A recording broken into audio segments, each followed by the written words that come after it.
और साथ में मुखवास के लिए बढ़िया सामग्री भी आती थी। वह जो मांगती वह उसे मिल जाता था। उसके वस्त्र प्रतिदिन धुलकर आ जाते थे और कभी कभी नए वस्त्र भी मिल जाते थे। प्रतिमाह विक्रम की विश्वस्त दासियां अपनी ड्यूटी के क्रम में वहां रहती थीं। उनमें से सुमित्रा और नंदा ने मनमोहिनी की हिम्मत देखकर दांतों तले उंगली दबा ली थी। सुमित्रा मनमोहिनी के प्रति अत्यधिक आकर्षित थी। उसके मन में मोहिनी के लिए एक सहज संभाव, सहानुभूति था। वह कभी कभी मनमोहिनी के प्रति अपनी संवेदना व्यक्त करने के लिए उससे बातचीत भी कर लेती थी। एक दिन मनमोहिनी ने अपने अलंकारों में से सोने की एक माला निकालकर सुमित्रा को देते हुए कहा, माँ, मैं यह तुम्हें भेंट दे रही हूँ, इसे स्वीकार कर लेना और मेरा मन मत तोड़ना।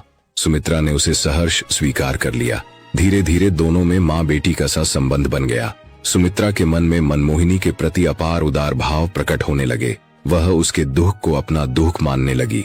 मनमोहिनी ने एक योजना तैयार की और उसे अंजन, कुमकुम और शलाका के योग से ताड़पत्र पर लिखा।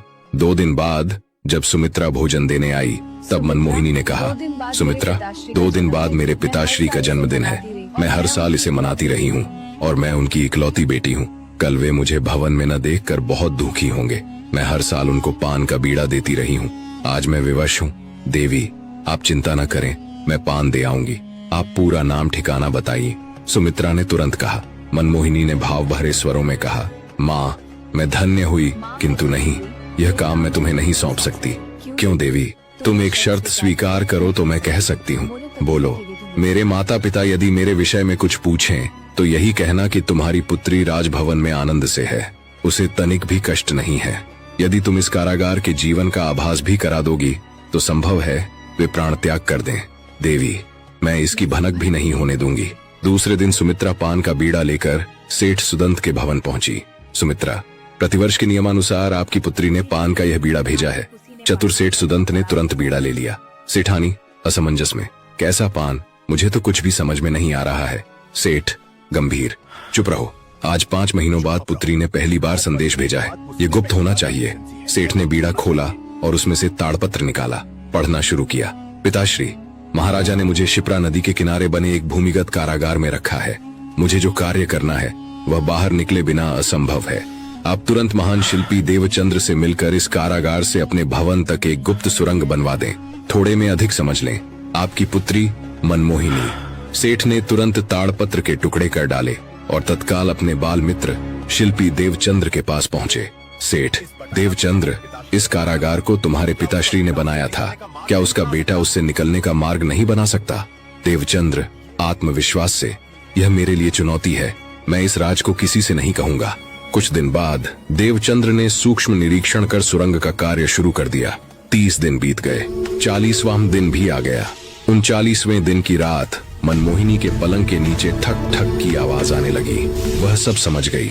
उसने पलंग को खिसकाया और एक छेद दिखा। थोड़ी ही देर में शिल्पी देवचंद्र छेद में से बाहर निकला। देवचंद्र ने बोला, बेटी, तेरे लिए यह सुरंग बनानी पड़ी है। मनमोहिनी चरणों में नत होकर बोली, मुझे आप पर विश्वास था। देवचंद्र ने सुरंग के मुहाने पर तुरंत ढक्कन लगा दिया। रात्रि का 3रा प्रहर पूरा हो रहा था। देवचंद्र बोला, मनु, अब 2 दिन शेष रहे हैं। 2 दिनों में सीढ़ियां, सोपान तैयार हो जाएंगी और सारा काम पूरा हो जाएगा। अब केवल 2 दिनों में तेरी मुक्ति। 2 दिन बाद आधी रात बीत रही थी। सुरंग के ढक्कन खुलने की आवाज आई। देवचंद्र बोला, बेटी, पलंग खिसका, अब मेरे साथ चल। मनमोहिनी तुरंत पलंग खींच लिया। मनमोहिनी तीव्रता से बोली, ऐसे नहीं, कल रात आप मेरे घर की प्रिय दासी सुभद्रा को भेज दें। वो मेरे स्थान पर यहाँ रहेगी और फिर मैं। देवचंद्र बोला, ओह, मैं समझ गया, पर उस खिड़की से यदि दासी ने सुभद्रा को पहचान लिया तो? मनमोहिनी आत्मविश्वास से बोली, नहीं पहचान सकेगी, मैं कल सारी व्यवस्था कर लूंगी। देवचंद्र नीचे चला गया। अगले दिन प्रातःकाल मनमोहिनी ने सुमित्रा दासी को स्वर्ण का एक कंगन देते हुए कहा। मनमोहिनी बोली, सुमित्रा, मैं कल से धर्म की आराधना प्रारंभ करने वाली हूँ। मैं मौन रहूंगी, किसी से बोलूंगी नहीं। भोजन जल मौन भाव से ले लूंगी, किंतु मेरा यह व्रत किसी को झात न होने पाए, अन्यथा मेरी आराधना में विघ्न उपस्थित हो जाएगा। सुमित्रा, आपका मौन व्रत कब तक चलेगा? मनमोहिनी के होठों पर एक रहस्यमयी मुस्कान थी। 40 से 90 दिन तक। सुमित्रा यह सुनकर चौंक उठी। बाप रे, इतना कठोर व्रत किस लिए? मनमोहिनी ने शांत स्वर में उत्तर दिया, केवल आत्म कल्याण के लिए। यह सुनकर सुमित्रा के मन में मनमोहिनी के प्रति श्रद्धा और भी गहरी हो गई। उसी रात ठीक मध्य रात्रि में देवचंद्र अपनी दासी सुभद्रा को लेकर वहां पहुंचा। मनमोहिनी ने सुभद्रा को योजना समझाई। सखी, तुम्हें इस व्रत के दौरान पूर्ण मौन धारण करना है। जो भी जरूरत हो तुम उसे एक ताड़पत्र पर लिखकर दासी को दे देना।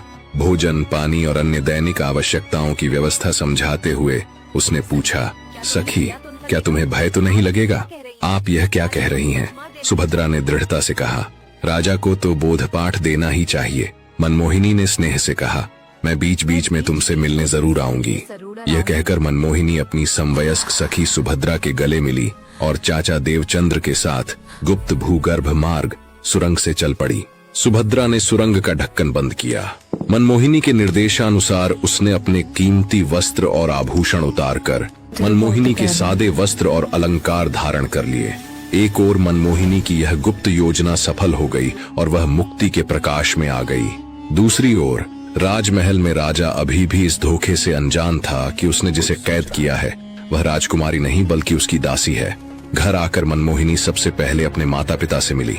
माता ने उसे हृदय से लगा लिया और पिता सेठ सुदंत भी उसे देखकर गदगद भावुक हो गए। कुछ बातचीत के बाद मनमोहिनी बोली, पिताश्री, अगर मैं इस भवन में रही तो दास